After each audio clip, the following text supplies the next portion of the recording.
Assalamualaikum warahmatullahi wabarakatuh.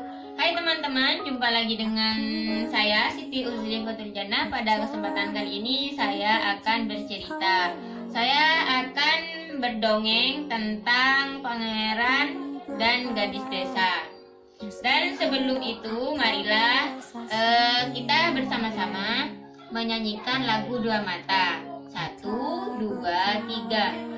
Ku punya dua mata, bisa ku tutup dan ku buka.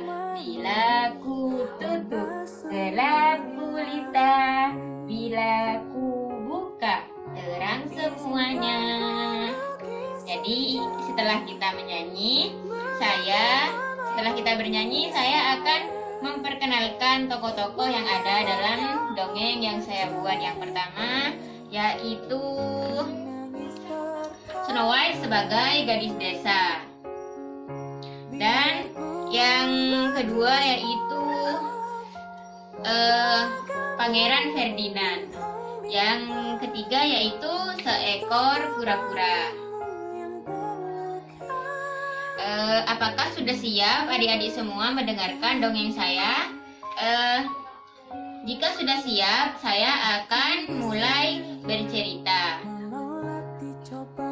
Judulnya yaitu Pangeran dan Gadis Desa. Namanya adalah Snow White. Dia seorang gadis desa yang sedang asik bersenandung dalam perjalanannya menuju rumah. Tak lupa dengan keranjang sayur yang selalu ia sanggul ketika pergi ke sawah. Hingga saking asiknya dia itu bersenandung, dia itu tidak menyadari terdapat cekungan di depannya akibat longsor kemarin. Dan apa yang terjadi? Snow White terjatuh. Buk! Aduh, sakit! Serunya ketika sudah mendarat ke tanah. Tolong, tolong! Namun sial, tidak ada satupun yang mendengar teriakannya. Hingga Snow White ini berusaha untuk bangkit sendiri dan memungut sayurannya yang berserakan di tanah. Tak ayal 1 menit, tiba-tiba matanya melebar. Kura-kura? Meskipun kakinya agak sakit, ia berusaha agar bisa sampai di semak-semak pinggir jalan tempat kura-kura itu berada. Ini kura-kuranya ya teman-teman. Kamu berdarah? Kasihan sekali, ungkapnya, dan tak lupa dengan mimik wajah yang bersedih. Akhirnya Snow White membawa kura-kura tersebut pulang dan merawatnya di rumah. Ada yang tahu kelanjutannya? Esok paginya, Snow White dikejutkan dengan sosok pria yang sedang duduk di pinggir ranjangnya. Hai, sudah bangun? Sapanya. Kamu siapa? Tanya Snow White sambil beringsut. Aku Pangeran Ferdinand, jawabnya. Bagaimana bisa? Tanyanya lagi. Percaya atau tidak, aku adalah seekor kura-kura yang kamu tolong kemarin. Hah? Seru Snow White tambah bingung.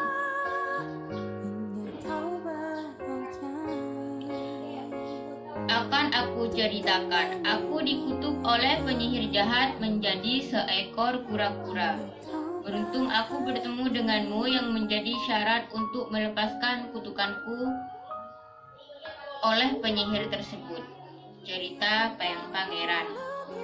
Snow White mulai memahami apa yang sedang dialaminya saat ini, meski ada rasa tidak percaya di hatinya. Dan singkat cerita, Pangeran kemudian membawa Snow White pergi ke istana milik orang tuanya. Keduanya pun memutuskan untuk menikah di sana dan hidup bahagia. Seperti itu. Pangeran dan Snow White hidup bahagia. Dan itu adik-adik dongeng dari saya. Dari dongeng yang saya buat dapat diambil kesimpulan, cerita ini mengajarkan bahwa anak untuk tolong-menolong, baik sesama ataupun terhadap hewan dan tumbuhan. karena mereka berhak untuk hidup. Dan segala sesuatu itu pasti ada timbal baliknya. Jika kita menolong orang lain, maka akan ada kebaikan yang akan menghampiri kita. Jadi itu dongeng dari saya kali ini. Kurang dan lebihnya saya mohon maaf. Wassalamualaikum warahmatullahi wabarakatuh.